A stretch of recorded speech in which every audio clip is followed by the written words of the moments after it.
আসসালামু আলাইকুম, আমি ডক্টর খন্দকার পারভেজ আহমেদ। আজকে আমি কথা বলবো একটা ইম্পর্টেন্ট টপিক্সটার সাথে আমরা অনেকেই পরিচিত।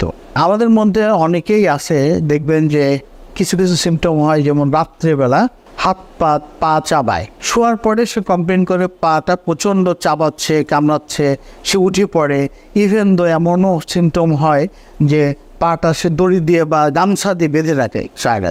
এবং অনেকের দেখা যায় যে রাত্রেবেলা সে বাদে বিছানা থেকে উঠিয়ে সে পায়চারি করছে। কী জন্য? কারণ সে পায়চারি যখন করবে, এই ব্যথাটা যখন হবে, যখন পাটা রেস্টিং কন্ডিশন থাকবে, এই জন্য এই সিমটমটাকে বলা হয় রেস্টলেস লেগ সিন্ড্রোম। এখন এই রেস্টলেস লেগ সিন্ড্রোম হলে কী হয়? এর বেসিক্যালি উপসর্গের মধ্যে আপনি যখন পেশেন্টটা যখন রাত্রে বিছানায় যাবে, যাওয়ার পরে তার পা চাবাবে, কামড়াবে এবং ক্রাম্পিং টাইপ পেইন হবে এবং ঝিনঝিনও করতে পারে, কারণ ঝিনঝিনও করে। এবং পেশেন্টটা দেখবেন যে অনেক সময় পেশেন্টগুলো শুয়ে থেকে পা মুভ করবে। কারণ কি? মুভ করলে পেশেন্ট যখন পাটা মুভ করবে, তখন তার এই যে সিমটমগুলো, মেডিকেল সিমটমগুলো, এগুলো একটু উপশম হবে। এই জন্য এইসব পেশেন্টগুলো মাঝে মাঝে অলওয়েজ পা মুভ করবে, অথবা দেখতে পারেন যে পেশেন্টটা উঠে রাত্রেবেলায় হাঁটাহাঁটি করছে বা পায়চারি করছে। কী জন্য?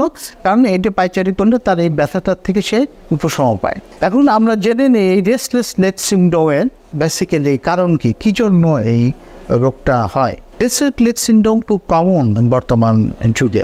এর মেইন কারণ হচ্ছে রক্ত স্বল্পতা বা অ্যানিমিয়া যদি কারো থাকে, তাহলে এটা হয়ে থাকে। নাম্বার 2, যদি কারো ডায়াবেটিস হয়, তাহলে রেস্টলেস সিন্ড্রোম হতে পারে। কারণ যদি হরমোনাল প্রবলেম, অর্থাৎ হাইপোথাইরয়েড হয়ে থাকে, তাহলে এটা হতে পারে।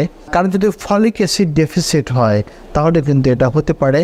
এবং কারো যদি ক্রনিক মায়োপ্যাথিতে হতে পারে। পার্কিনসন ডিজিজ বলে একটা ডিজিজ আছে, যেটা নার্ভাস নিউরোলজিক্যাল ডিজিজ, যেটা এর জন্য এটা হতে পারে।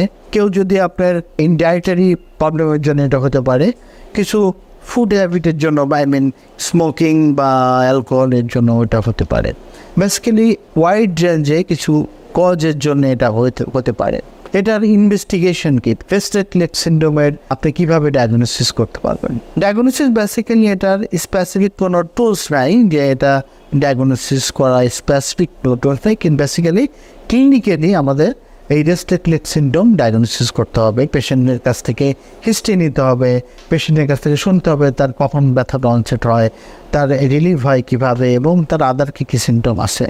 এবং আমাদেরকে অবশ্যই তার কজগুলো আইডেন্টিফাই করতে হবে যে তার কী জন্য এই ব্যথাটা হচ্ছে। আমি যে কারণগুলো বললাম, যে তার ডায়াবেটিস আছে কি না, তার কিডনিতে কোনো প্রবলেম আছে কি না, তার ব্লাড ইউরিমিয়া লেভেল যদি বেড়ে যায়, তাহলে এটা হতে পারে।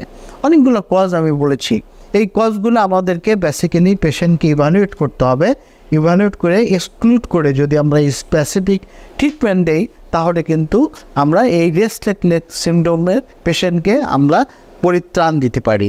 এবং এইসব ক্ষেত্রে আমরা কিছু কিছু মেডিকেশন এছাড়া ইউজ করতে পারি, যেমন ট্রাইসাইক্লিক অ্যান্টিডিপ্রেসেন্ট কিছু ড্রাগ আছে, গাবাপেন্টিন ইউজ করি, বা প্রিগাবা ইউজ করতে পারি, বা ডোপামিন অ্যাগোনিস্টিক, এগুলো ইউজ করতে পারি। বেসিক্যালি আপনারা নিজেদের ইউজ করতে যাবেন না।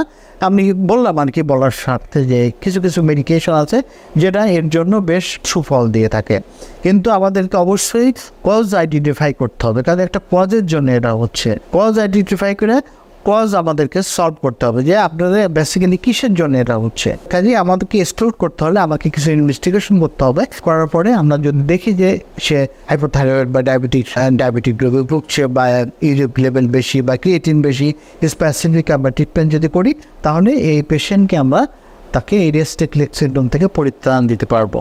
কাজেই যদি কারো এরকম থাকে, আমার এই ভিডিও শোনার পর অবশ্যই আপনি অনেকে যারা এরকম ভুগছেন, তারা অবশ্যই তাদের সঙ্গে এই সিমটমগুলো মিলাবেন। অবশ্যই একজন ভালো নিউরোমেডিসিন বা একজন রেজিস্টার্ড ডক্টরের কাছে যাবেন, গেলে অবশ্যই তারা আপনাদের এই ট্রিটমেন্টগুলো করতে পারবে। কাজেই আর বসে থাকা নয়, যারা এই রোগে ভুগছেন আর রাত জাগা নয়, একজন চিকিৎসক, রেজিস্টার্ড চিকিৎসকের শরণাপন্ন হন, ইনশাআল্লাহ আপনি সুস্থ হবেন। আজকে এই পর্যন্তই। অন্যদিন আবার অন্য একটা ভিডিও নিয়ে আসবো। আল্লাহ হাফিজ।